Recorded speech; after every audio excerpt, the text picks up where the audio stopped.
I was told there'd be an acoustic guitarist and percussionist, so my dad's love of bossa nova music will not go over as big as I had hoped.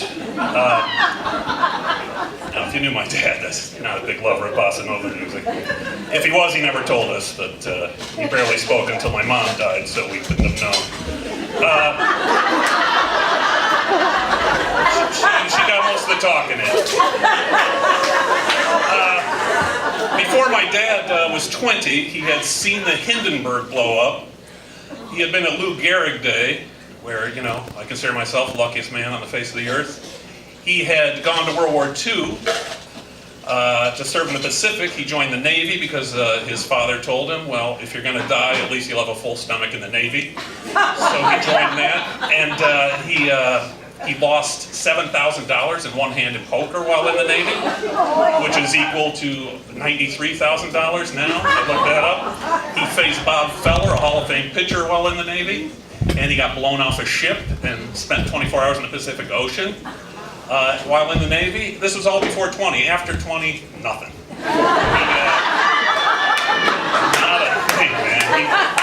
He came back and went to the University of Illinois and then he had us, and it's like, it must have been like, what the fuck happened? I had something going. Now I'm living in Elmhurst with a sullen daughter and underachieving son. Anyway,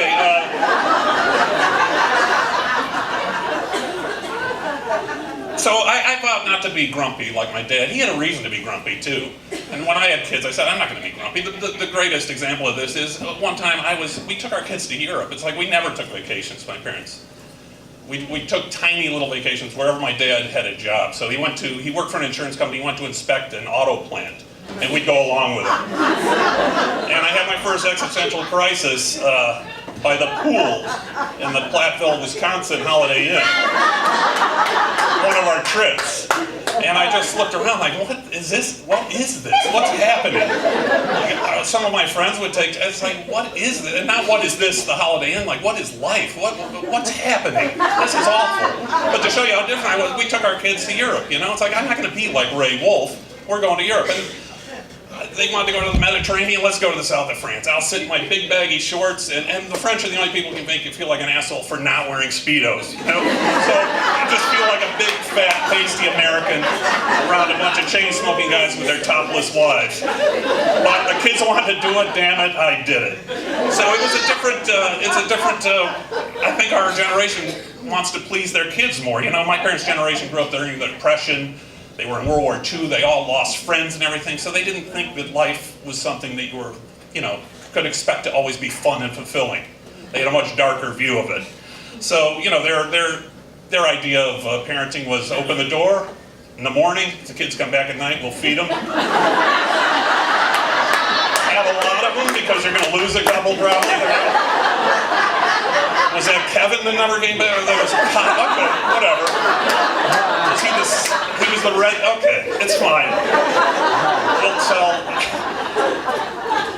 So anyway, we would not go on many vacations, so we'd spend all summer at home, and summer was the best time of the year. So we'd just hang around. All my friends, no one went to camp, everyone just hung around. And the best place to hang out was Joe's house. And Joe wasn't a kid, he was a 35-year-old Korean War veteran who drank too much. But the parents were different. It's like, hey, they're over at Joe's. What could go wrong? And Joe was the hardest working man, but accomplished nothing. You would always see him without a shirt on, just sweating like a maniac, and had wheelbarrows full of dirt, but nothing was ever accomplished. He worked so hard and accomplished so little, like a suburban Sisyphus just pushing tons of earth all the time, and nothing ever happened. So one day I'm in my backyard and I hear a bunch of yelling, and I know, oh great, my friends are at Joe's house and they're playing the best game in the world. This is a game where Joe, after several beers, and he drank some kind of liquor out of a metal cup, we would go toe-to-toe with Joe, who pretended to be an umpire, and we would pretend we're Leo DeRocher, the manager of the Cubs. And we would argue with him. We'd say, how could you make that call? That was a fair ball, that was a fair ball. And the idea was to get him agitated enough to throw you out of the game. That was the only thing. It just sweating and smelling, and you had to hit that little sweet spot where you get too drunk, and then he didn't know his part anymore. So sometimes he'd say, so he'd think he was Leo DeRocher. So imagine an 8-year-old going, hey, Joe, you're the umpire. Why are we even doing this? And so this particular day was near the 4th of July, and there were a lot of firecrackers going off in the area. You could hear firecrackers going off, and Joe, after a few drinks, couldn't remember if he was the ump or Leo DeRocher, so he sat down, and he said, I love firecrackers. And he had a way of communicating with us like that, with big conversation starters like, I love firecrackers, I love cake, I don't like when it rains, he connected with us. So we said, we love firecrackers too. Sometimes we take older kids' model airplanes and stuff and blow them up with firecrackers.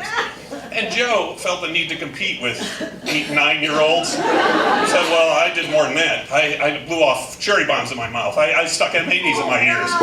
And I said, wow. So John Irwin, the oldest of us, took this time to slip away, which Joe didn't know, so he only lived 2 doors down.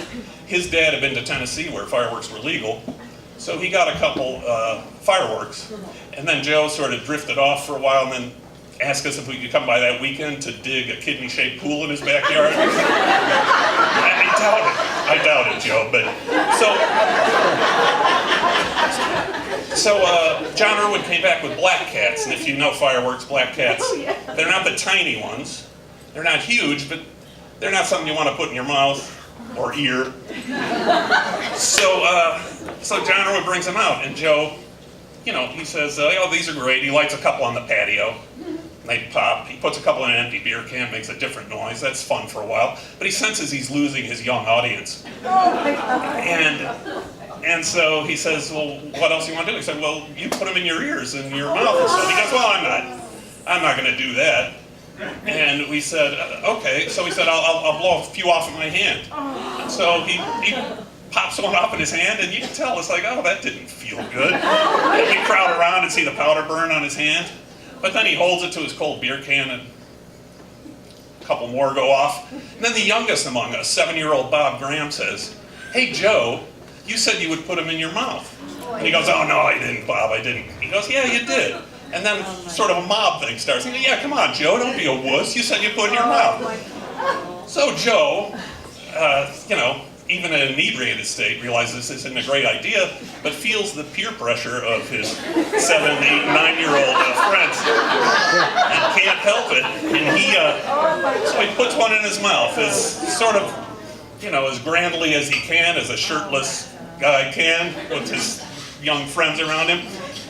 Puts it in his mouth, lights it, boom, it explodes. That's what happens. And his head is enveloped by smoke for a while, and then when that clears away, we see that he's got a powder burn on his face, and he just sits sort of staring straight ahead for a while, and then says, boys, I think I'm going in the house. So we hang out for a while. The conversations, are we in trouble? Should we run? Or, he did it himself, man. He's a 35-year-old. So we got bored finally because Joe didn't come back out. So we went to play Army. And when you played Army back then, it was really cool because all our dads were vets, so we had actual equipment. But the guy who had the best stuff was Bruce Davis because he had German stuff. He had a German officer's cap, which he'd put a wool hat under so it would fit. He had a swastika armband that he would wear, and an actual German Luger. So Bruce Davis, it was just Dad let him play with. So Bruce Davis died every time because he was a German. So he's the German. And he became masterful at dying. You'd shoot him and he'd like grab onto a badminton net and then just fall backwards across a lawn chair. And so we were playing Army. We just killed Bruce Davis. We just killed him. The dirty Nazi was hiding in the garage behind his family station wagon. After staggering around, he fell across a bag of fertilizer dead. And Joe comes up. So Joe comes back with a bloody towel, a can of Budweiser with a straw so he could sip around the wound. And he says to Bruce, the Nazi, with the Nazi armband, "Hey Bruce, I think your older brother should take me to the hospital." And that's how it ended. A scene our kids' generation will never see. A teenager in a station wagon, probably high, but that's a whole different story. Driving a drunk veteran twice his age to the hospital. His little brother in the way back wearing a Nazi armband. Pointing an actual German pistol at other drivers. And like I said, we walk, our generation walks the line, but we're probably overly protective.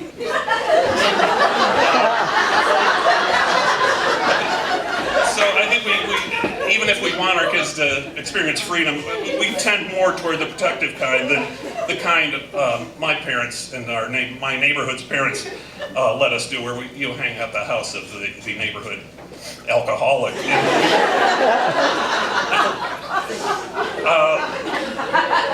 In my case, I've chosen to be different than my dad.